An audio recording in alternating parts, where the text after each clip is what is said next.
আবার একটা ছবি করে ফেলেছি শঙ্খচিল। এটাও বাংলাদেশের সঙ্গে যৌথ প্রয়োজনা। মনের মানুষের পর আরেকটা যৌথ প্রয়োজনা। আসলে আমি একটা ছবি করি, আবার একটা ছবি করি না। দু একবার হয়তো হয়েছে ব্যাক টু ব্যাক দুটো প্রজেক্ট আরম্ভ হয়ে গেছে। একটা ছবি করার পর আমার নতুন একটা অনুপ্রেরণা দরকার হয়। অনেক সময় একাডেমিক কাজ করতে চলে যাই, প্রামাণ্য চিত্র বা স্বল্পদৈর্ঘ্যের চিত্র, এরকম কাজ করতে আমার ভালো লাগে। নতুন অভিজ্ঞতা পাওয়া যায়, নিজের জ্ঞানের পরিধিটাকে আরও বাড়ানো যায়। তা শূন্য অঙ্কের পর আমি মোটামুটি আর্ট নিয়ে কিছু কাজ করি, বিভিন্ন শিল্পীদের সঙ্গে কাজ। তারপর কেজি সুব্রামানিয়াম, আমাদের মানে খুব রিভিয়ার্ড মানিদা। তারপর একটা বেলজিয়ামের একটা আর্ট মিউজিয়ামের উপর একটা ছবি। এই নিয়ে আমার 2-3 বছর দুয়েক কেটে যায়। তারপর হঠাৎ মনে হয় যে না, একটা কাহিনী চিত্র করা দরকার। আর বুম্বা মনের মানুষের পর আমাকে অনেকবার বলেছে, গৌতমদা আরেকটা কাজ করলে কেরম হয়, চলো না একসাথে দুজনে মিলে করি। তা আমার মাথায় ঘুরছিল যে যদি বুম্বাকে দিয়ে কাজ করাই, তাহলে মনের মানুষের থেকে একেবারেই ভিন্ন একটা কোনো চরিত্রে যদি আমি ওকে কাজ করি।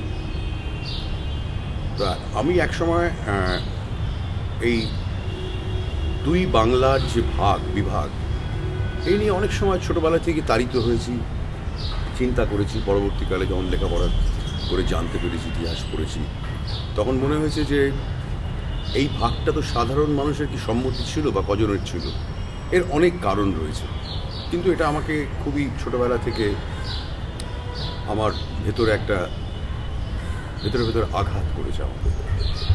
তা অনেকেই বলেছে দেশভাগ নিয়ে কেন ছবি করো না। দেশভাগ নিয়ে ছবি সত্যি তো আমাদের বাংলায় কম হয়েছে। ঋত্বিকদার ছবিতে দেশভাগের বেদনা বেরিয়ে এসছে, ঋত্বিকদার অনেক করা ছবিতে সবসময় যেন দেশভাগটাকে তাড়িত করতো।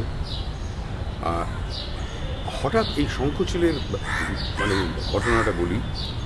আমাকে তখন বিএসএফের যে additional director general BD Sharma, উনি একটা বিশেষ অনুষ্ঠানে আমাকে প্রধান অতিথি হিসেবে সীমান্ত অঞ্চলে একটা আহ্বান জানান আসার জন্য, একটা অনুষ্ঠানে।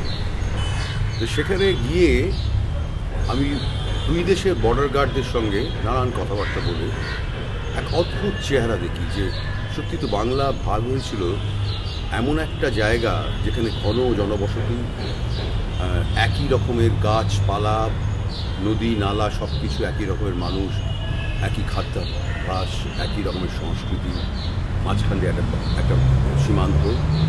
এবং সেই সীমান্ত অঞ্চলে যারা বাস করে তাদের বাস্তবটাই একেবারে আলাদা।